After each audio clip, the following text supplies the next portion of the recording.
En fait, avant le match, CC me dit j'ai vu l'autre jour, on avait vu Hakimi Hernandez au Paris Saint-Germain faire le truc en mode bam, il se tape. On a dit, vu qu'on a la même corpulence, et que c'est rare d'avoir des filles de la même corpulence, on a dit on va se la faire. Donc du coup, j'ai traversé le terrain, on m'a fait qu'est-ce que je suis venue et pas. Du coup, voilà, c'est la petite anecdote. Mais je savais pas que j'allais marquer, bien sûr. Kessia, c'est quand même un match abouti pour toi et pour l'équipe ce soir. C'est quoi ton sentiment là, après la rencontre? Déjà, on est super content d'être en play-off, c'est le plus important. Derrière, d'avoir la victoire plus un clean sheet, faut pas oublier le boulot de Maka derrière qui a fait des arrêts très importants à des moments clés. Donc là, on est ravis. Après, on va continuer de rester focus pour bien préparer ces play-offs justement. Sur la dynamique quand même, personnellement, 3 matchs de suite que tu marques en D1, on sent qu'il y a quand même enfin quelque chose qui enchaîne avec le PFC, parce qu'il y avait eu du mal un peu à marquer. Là enfin, on sent qu'il y a un déclic. Je suis contente, mais en vrai c'est surtout grâce aux filles. Elles ont toujours été à l'écoute envers moi, elles m'ont laissé le temps de m'adapter, de même la coach, de m'adapter au profil de l'équipe, parce que je passais du Stade de Reims au Paris FC, c'est pas du tout les mêmes profils d'équipe. Et elles ont su me mettre à l'aise, me laisser le temps de m'exprimer, et c'est grâce à elles ce soir si j'ai réussi à mettre ces 2 buts. Première saison pour la D1 Arkema en play-off.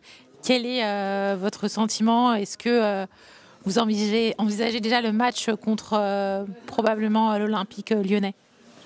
On prend les match après match déjà, on va se concentrer, tout d'abord là déjà il y a la sélection et derrière rester focus sur Reims et justement on va essayer de se concentrer sur chaque adversaire pour justement arriver prête pour les playoffs, car on ne peut pas savoir déjà, on a joué contre Fleury qui peut être un adversaire aux playoffs, là contre Montpellier et là contre Stade de Reims, et les 3 peuvent être candidats pour la deuxième peut-être confrontation si jamais on échoue, mais on espère gagner. Donc voilà, on fait tout pour se préparer, se mettre dans les meilleures conditions. Du coup, Kessia, tu vas demander à jouer plus souvent à Jean-Bouin pour les prochains matchs? Moi je demande rien du tout, moi j'écoute le président décide.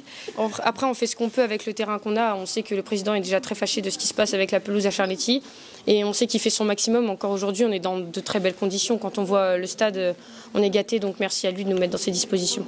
Mais Jean-Bouin tu aimes? Le synthétique, j'avoue, ça me rappelle de beaux souvenirs. Sur la fin de saison, sur toi, à titre personnel, est-ce qu'il y a aussi, on a entendu notamment les déclats d'Hervé Renard ces derniers jours sur le fait que la porte n'était pas encore totalement fermée, qu'il pouvait y avoir des surprises, le fait d'être dans une bonne dynamique, qu'il y a un sprint de finale à jouer, potentiellement des playoffs, est-ce que tu sens, est-ce que tu penses qu'il peut y avoir un coup à jouer aussi pour toi, peut-être? Moi, je ne me mets plus la pression avec l'équipe de France. J'ai connu les A, j'ai eu de la chance, beaucoup de chance. J'avais travaillé pour, mais voilà, c'est un stress au quotidien que pour l'instant, je vais au jour le jour. Si ça se présente, tant mieux, je serai très heureuse. Et si ce n'est pas le cas, en attendant, je me concentre sur les 23 avec notre sélectionneur Fred Bulancalani. Je suis très heureuse de ça.